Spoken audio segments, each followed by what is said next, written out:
Chapter 25. 3 days after arriving in the province, Festus went up from Caesarea to Jerusalem, where the chief priests and Jewish leaders appeared before him and presented the charges against Paul. They urgently requested Festus, as a favor to them, to have Paul transferred to Jerusalem, for they were preparing an ambush to kill him along the way.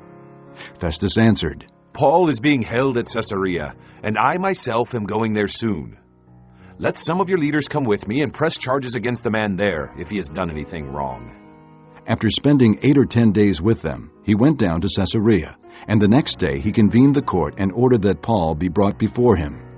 When Paul appeared, the Jews who had come down from Jerusalem stood around him, bringing many serious charges against him, which they could not prove.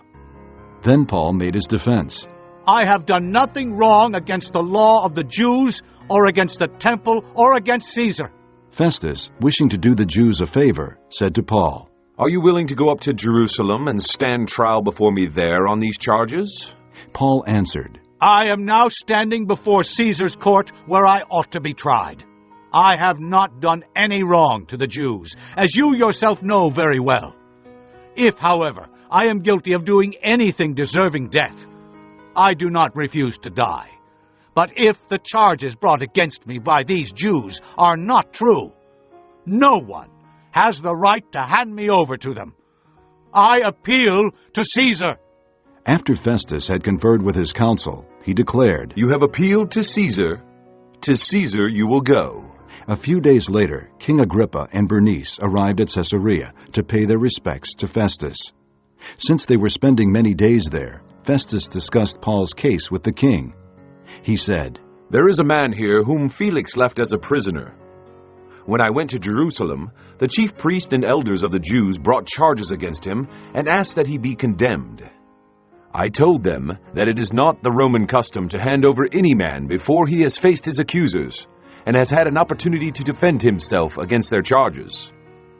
When they came here with me, I did not delay the case, but convened the court the next day and ordered the man to be brought in. When his accusers got up to speak, they did not charge him with any of the crimes I had expected. Instead, they had some points of dispute with him about their own religion and about a dead man named Jesus, who Paul claimed was alive. I was at a loss how to investigate such matters, so I asked if he would be willing to go to Jerusalem and stand trial there on these charges.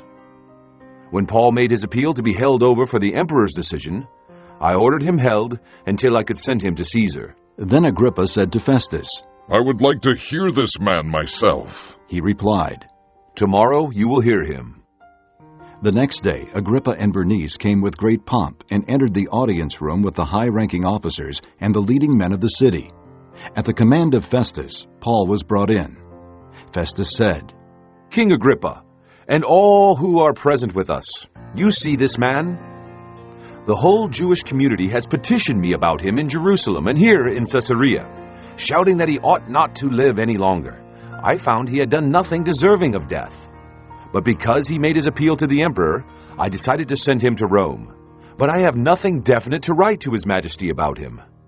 Therefore I have brought him before all of you, and especially before you, King Agrippa, so that as a result of this investigation I may have something to write.